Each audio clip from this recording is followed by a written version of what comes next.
acknowledge and celebrate the fiscal measures that were taken. We had repeatedly over the course of time asked for fiscal measures to be taken and for fiscal policies to work hand in hand with monetary policy. This is clearly something that we have seen since mid-March, both at the national and at the European level. If you combine all the fiscal measures that were taken at national levels, you arrive at roughly a number of 4.5% of GDP, consisting of measures that really have an impact on the outlook.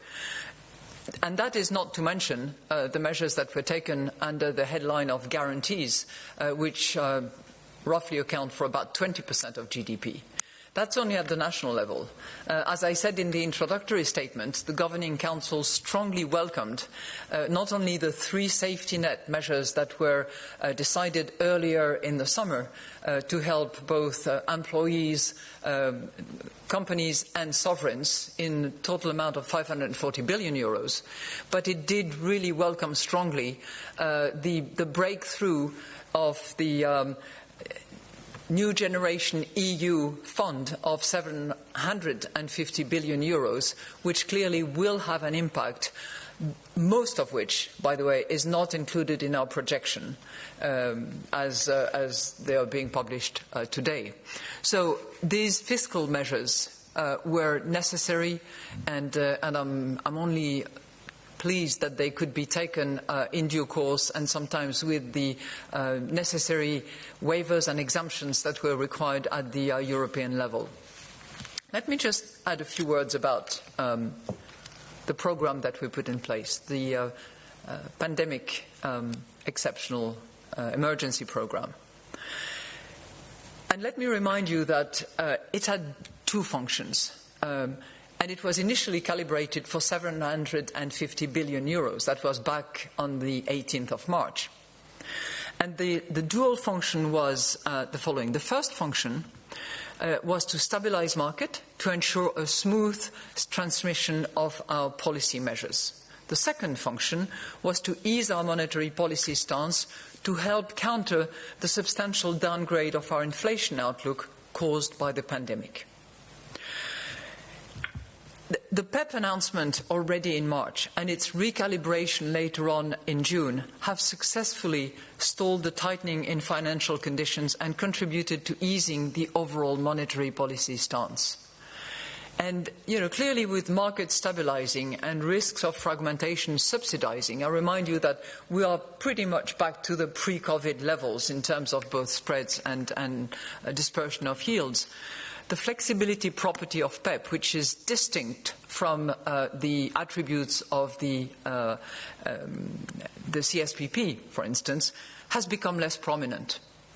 And the role of the PEPP in easing our monetary policy stance has taken a central stage instead. So, in a nutshell, fiscal measures were needed. They were taken rightly, timely and efficiently. The PEPP, as an emergency program, was clearly responding to the needs at the time.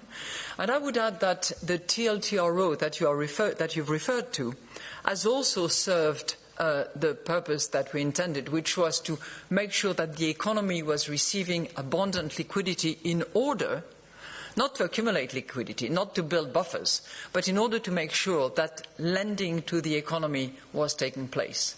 And TLTRO 3 was calibrated with that in mind.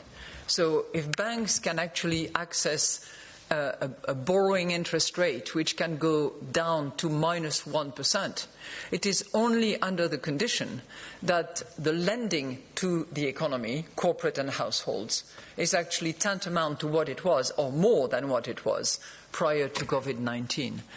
And, TLTRO 3 is very different from TLTRO 1 and TLTRO 2 in terms of take-up.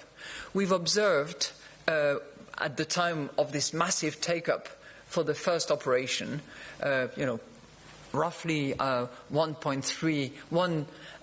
trillion and 300 billion euros. We've observed that it was very well spread throughout the euro area. So it wasn't country-specific. It wasn't a category of banks in a country. It was across the board.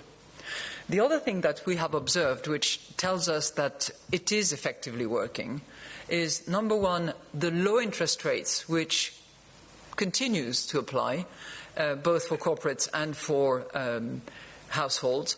Number two, the increased credit that is lent to the economy, plus 7% for the corporates, plus 3% for the households. And the fact that the banks themselves, in the July bank survey that we have, I think, published, actually say that TLTROs has helped them to lend to the economy. And it shows in the numbers. Those banks that have taken up TLTROs have actually a larger proportion of loans to the economy than those that did not take up TLTROs. So in this sort of stock-taking exercise, both in relation to PEPP, in relation to continued asset purchase programs otherwise, and in relation to TLTROs, we believe that our monetary policy tools, as calibrated, have worked well.